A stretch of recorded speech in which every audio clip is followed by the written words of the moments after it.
I want to talk about being right for a little bit. We all seem to want to be right. And on the surface, it seems great. People all over the place are trying to be right. And they're trying to convince you that they're right. And we're all trying to convince ourselves that we're right too. But I want to ask a question related to that. Should I want to be right?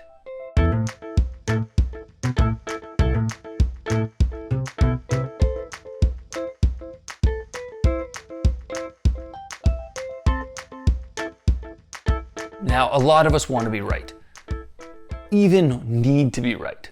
I'm one of those people. Historically, I needed to be right.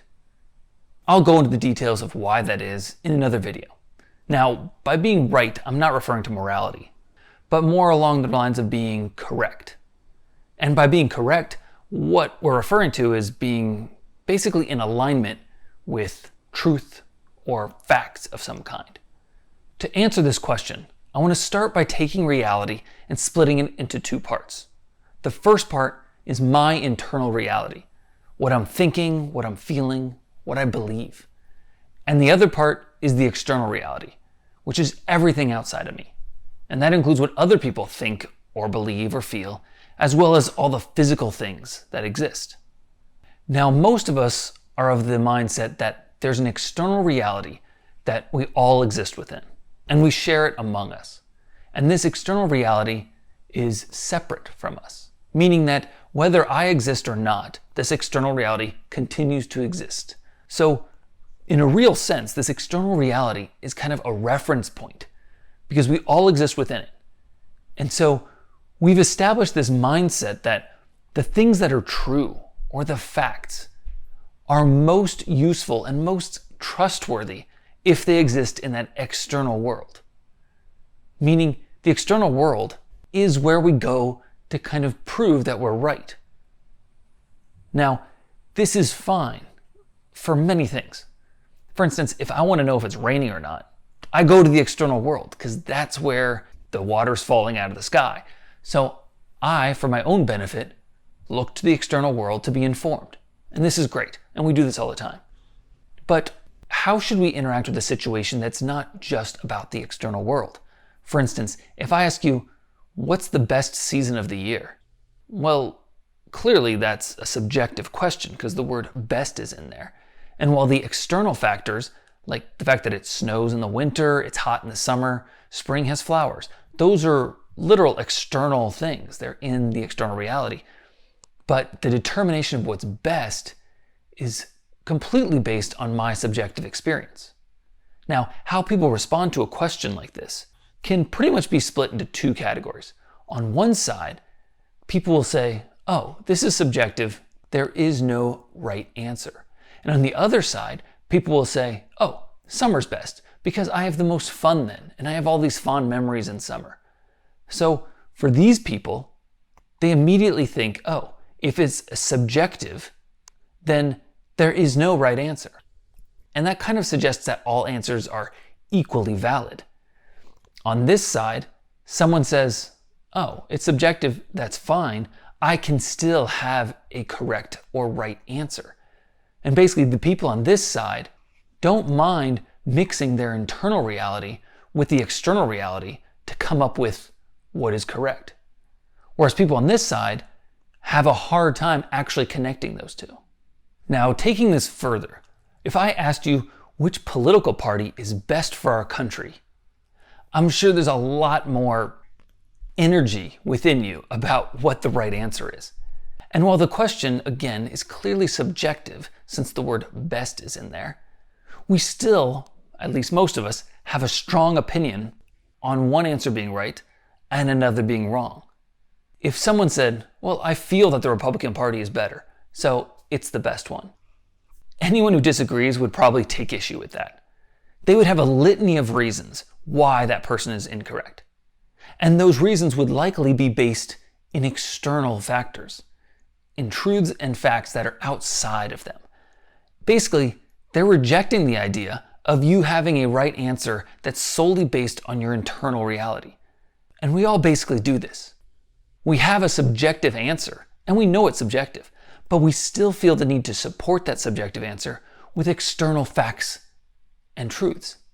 Now, when we operate under this idea that things that are based on external facts or truths can be correct or right in and of themselves, and anything that is subjective or based on my internal feelings or thoughts requires support from the external, we're operating under this presumption that the external world is more legitimate and more valid than my internal world.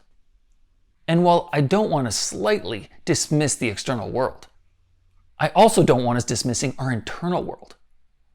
Our thoughts and our feelings and our beliefs are critical to our lives. We can't live fulfilling and enriched lives by ignoring what we think, feel, and believe. We're basically operating under this idea that when our feelings, thoughts, or beliefs are involved, it corrupts whatever it is.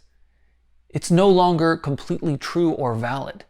It's subjective, and subjective is used almost as a pejorative in that it's not actually something worth paying attention to. Now, this is fine when it comes to, is it raining or not? I don't need someone's subjective opinion about rain. I need to know if water's falling out of the sky so that I know if I should bring an umbrella. But when it comes to other choices, like should I have children? Should I get married? Where should I live? What job should I take? These things obviously are impacting me. And while we all know that we should be taking into account our personal experience for these types of things, I still think most people, including me, look heavily into the objective part of the equation. We weigh the external reality so much more than our internal reality. When it comes to what job we take, we start weighing things like the commute and how much we're going to make and whether this will move my career forward. And these are important things, but they're only important because you care about them. They are only important because of your subjective experience with all those things. So yeah, pay attention to them, but they only matter insofar as the subjective decision that they matter. This is my life. I'm trying to shape it into what I want it to be. I'm not trying to shape it into what the outside world tells me it's supposed to be.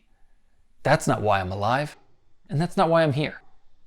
When we make decisions, we want to be informed about both our external world and our internal world.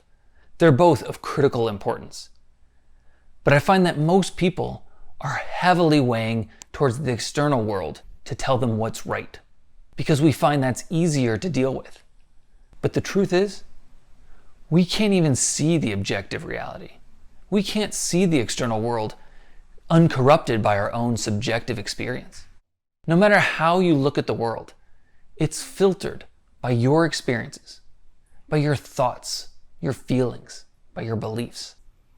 So while you may think you can see this objective reality all around you and use that as your source for what's correct or right, you officially can't. Not well. We know we're all biased. Scientists go to great lengths to try to account for this. And they do it well sometimes and not so well other times. But in your own life, you're probably doing this as well. You're trying to remove some of these biases that you have. You know that you see the world a certain way, and you try to counteract that. And that's fine. It's actually good. You want to see the world as best you can. The external reality is there to serve you and help you. So you want to understand it as it is. If you're looking at the world with prejudice or bias, it's good to know that. You want to understand that so you can see past your own prejudices and past your own biases. But the only way you're going to do that is if you actually understand those prejudices and understand those biases. And what does that require? It requires prioritizing your internal world, connecting to yourself and understanding your thoughts, your feelings, and your beliefs. Really understanding them. We've all met people who, when they look at situations, it's always tainted by their own personal bias. And we can see outside of their bias, so we wish that they could see their bias as well and account for it. And the same way that they have biases that they're not accounting for, you have biases you're not accounting for. And I have biases I'm not accounting for. So our goal shouldn't be to try to ignore our internal world because we have biases. It should be, we should actually look heavily at our internal world so we can understand those biases, and then we could try to account for them. The more I dig into my internal world, the better I can see the external world. The biases I had 5 years ago, I remember them. I can still see the world through that lens. But now I have removed some of those biases and I can see around some of them. So now I can see the world through a different lens. And the more lenses we can see the world through, the better our picture of it is. And while I've been telling you I want you to prioritize your internal world more and more, one of the major reasons is so you can see the external world better. By connecting to yourself, to your thoughts, your feelings, and your beliefs, you can learn about your internal world more. And through that, you're going to learn about your prejudices and your biases. And you'll understand how you're influencing your own view of reality. And through that, you'll see the external reality more clearly. So there's 2 reasons that you want to understand your internal world better. You want to connect to what you feel, what you think, and what you believe. The first is that by doing so, you start to understand the biases you have, the prejudices you carry, and how you're influencing your own view of the external reality. And by doing that, you can start to account for those influences, for those biases. And you can start to see your external reality more clearly.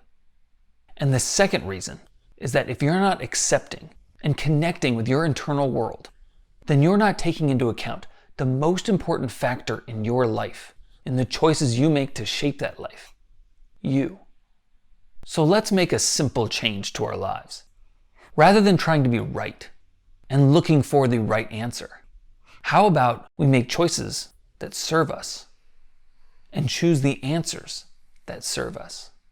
Use facts and truths from the external world. They can serve you as well. But don't diminish or reject your internal reality.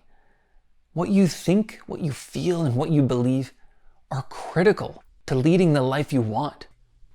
Those things are all there to help you make sense of the world, both externally and internally. You only have one life. So make that life into what you want it to be by making choices that serve you, and not ones that serve some external reality, devoid of you. Connect to your experience and appreciate it. Listen to it, feel it, embrace what's going on inside. All the things that happen inside you are there to serve and guide you. Yes, everything internal is biased, but it's biased toward you. Embrace that bias. So back to my original question. Should I want to be right? Well, as long as being right means being aligned to some external reality, devoid of my own feelings, my thoughts, and my beliefs, then no, I don't want to be right. Instead, I want to embrace my internal reality. And I want to make choices that serve me. If I make a choice that makes me happy, even if the external world doesn't agree, I'm still better off. I don't get points every time I'm right. But when I choose what serves me, I get what I want. Of course, the obvious follow-up question is, what serves me? This can be an easy question to answer, and it can be a hard question to answer. Now, I'm not suggesting some hedonistic pursuit of whatever strikes your fancy in the moment. I still think living a moral life is important. Living a moral life serves you. Doing things that you feel are wrong, morally, won't serve you. So don't take this as a message that you should be completely self-absorbed and neglect all the people around you. That won't serve you. We all want love and connection and to feel like we're part of a community and a family. We want to feel like we belong. So treating others like crap and ignoring them, that won't serve you. It serves you to be compassionate and to connect with others and really feel them and share yourself with them. That will serve you. Now, for many other things, what serves you is easy. If you like Thai food and don't like Greek food, going to a Thai restaurant serves you. If you're hungry, going and making yourself a sandwich, that'll serve you. If I want to play volleyball tomorrow morning, going to bed early so I get enough sleep, that'll serve me. If I'm totally stressed out and overworked, taking a break and exercising or going on vacation, that'll serve me. Most of these things are pretty straightforward. And a lot of times, what serves you will align perfectly well with the external facts of reality. You often won't have any competition between these two things. It's only in certain occasions that you might look to the external for your reasons for doing something, or look to the external for justification for what you're going to do. And while sometimes that's compelling, really going inward and feeling is going to give you better answers. And when trying to figure out what serves you, start with this simple question. How do I feel about this choice? Sit with the choice. Try to feel all the options available to you. Visualize them. Really experience them as much as you can. Just by doing this, you'll often immediately know which ones don't feel right and which ones feel really good. And you won't need to go to the external world and do a bunch of research and exploration to find an answer that has been inside of you all along. Well, that's all for this video. Thanks for watching. My name is Benjamin Voiles. Subscribe, like this video if you enjoyed it, and keep an eye out for the next video.